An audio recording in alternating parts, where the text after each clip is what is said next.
In times of high prices, American farmers tend to innovate on their farms, and they try new things that maybe they wouldn't have tried if prices were a little bit lower.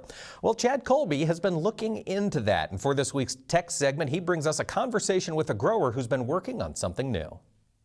If you're looking for that next 15 or 20 bushel on your farming operation, you're going to love this tech segment. As I visited with Jacob Wade from the Wade Farms. You might recall he's the fella in Illinois that's pushing the limits on 15-inch corn. So last year that planter we bought, it was a used planter. It had some acres on it, but it was just another step in the learning process that I wanted to do to really commit to the 15s on the whole operation. To grow 15-inch corn on his whole operation, that required another planter. Yeah, so a couple things that intrigued me about this planter is, first of all, I needed a 48-row planter to be able to match up with my corn head properly. They offered a 48-row planter with the YieldTrac model, and then also the ride stability of the entire bar with how these wing wheels work in the front and the back and being on tracks. The tracks also allow me to be under 9 PSI at the ground when we're fully loaded, so it's got a pretty light footprint.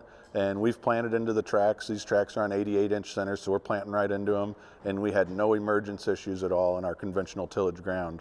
It's certainly taken Jacob several years to perfect the management of 15-inch corn. One of the biggest challenges, how to control the traffic in the field. This planter allows us to do that. Our 40-foot planter that we had previously just didn't match up for tramline purposes. And this is going to be our main corn planter. It's high speed.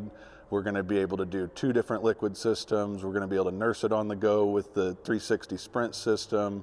And we're going to be able to pulse on the seed exactly how we want our in-furrow product to be.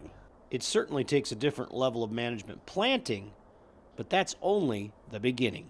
The ability to manage the crop in season is one of the biggest misconceptions that you can't do in narrow row corn, especially 15-inch corn.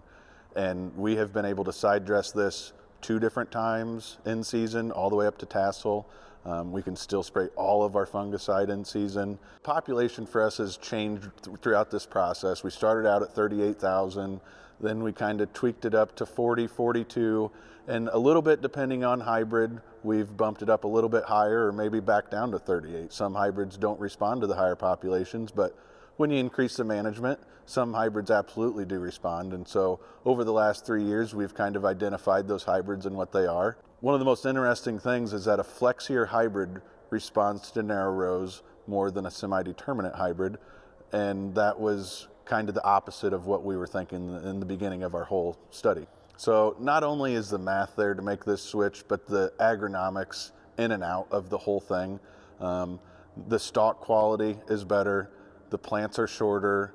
The only bad thing is that disease pressure can be higher, but I'm managing that in other ways to prevent that. And so the good outweigh the bad by far. Certainly appreciate farmers like Jacob sharing their experience. And he offered this advice if you're considering narrow road corn. We have 50 years if we're lucky to farm, so why not try to learn the most we can every year? So if you have any thought of maybe trying it, just do it, try it, line it up. Someone will be able to help you out with the harvest aspect and the planning aspect. It can be done. So don't wait for tomorrow, do it this year. That's definitely some great advice. For This Week in Agribusiness, I'm Chad Colby. Thank you, Chad. And a little bit later on in the program, we're going to learn the details of the aerial application business. Stay with us on This Week in Agribusiness.